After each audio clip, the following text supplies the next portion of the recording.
Nama saya Jay Flow, saya seorang musisi hip hop. Yang pasti musik. Lagi nulis buat album ketiga, sambil tetap jalanin promo album kedua. Dan sekarang lagi belajar jadi produser buat berbagai artis dan juga berbagai project. Yang sekarang lagi jalan ada project namanya EFA atau Everyone for Ambon Project, di mana saya nulis lagu dan memproduserin lagunya. Saya lagi mempersiapkan mau ada bisnis makanan. Tapi belum jalan sih, masih ngitung-ngitung, masih nyari tempat. Partnernya udah dapet, cuman ya itu masih ngitung-ngitung cost segala macem lah. Jadi awalnya tuh saya masih kuliah, dan waktu saya kuliah ambil jurusan komunikasi. Sehingga waktu itu ada namanya semacam magang internship. Saya harus magang gitu. Saya waktu itu ngelihat bentuk komunikasi yang lain yang dilakukan oleh YCAP, karena YCAP saat itu fokusnya adalah pencegahan anti narkoba pada anak-anak usia sekolah gitu. Sehingga mereka juga melakukan komunikasi. Mereka pergi ke sekolah-sekolah berbicara kepada murid-murid gitu tentang hidup sehat, jauhi narkoba. Itu membuat saya tertarik karena buat saya, oh ini juga bentuk komunikasi yang beda nih gitu. Saya terlibat dengan YCAP itu dalam organizational dan juga personal level gitu. Secara organisasi ya saya sebagai salah satu dari bisa dibilang goodwill ambassador gitu ya.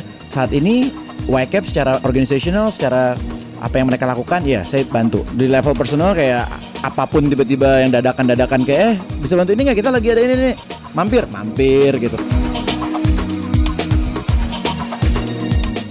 Bukan udah terlambat ya, kalau mau berkoar-koar soal pembajakan mungkin 10 tahun lalu gitu. Saat internet masih bisa diredam, masih bisa dibendung. Sekarang internet udah nggak bisa diapa-apain.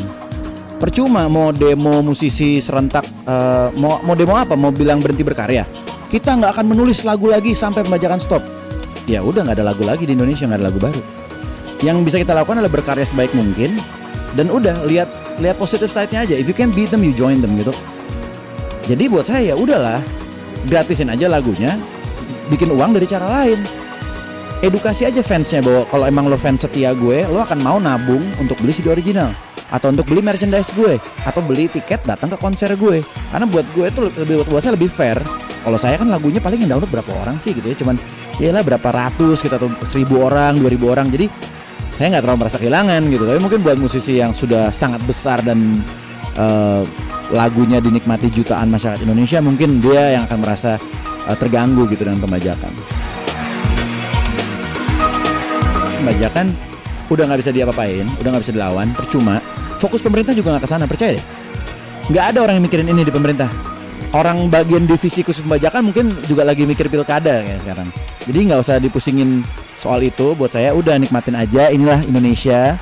Ini mungkin negatif side-nya, tapi positif side-nya begitu gampang untuk kita berkarya di Indonesia. Banyak banget studio-studio dengan semua softwarenya bajakan, alatnya bajakan, dan menghasilkan uang yang banyak. Jadi ya udahlah. Dalam bidang musik tuh banyak banget yang menginspirasi gitu, baik yang baru, baik yang lama gitu, dan selalu berubah-berubah. Kayak ada seasonnya lah. Lagi saya mengerjain album yang ini, lagi sering dengerinnya siapa, jadi dia menginspirasi saya. Pas ngerjain album yang beda lagi dengerinnya siapa, dia menginspirasi.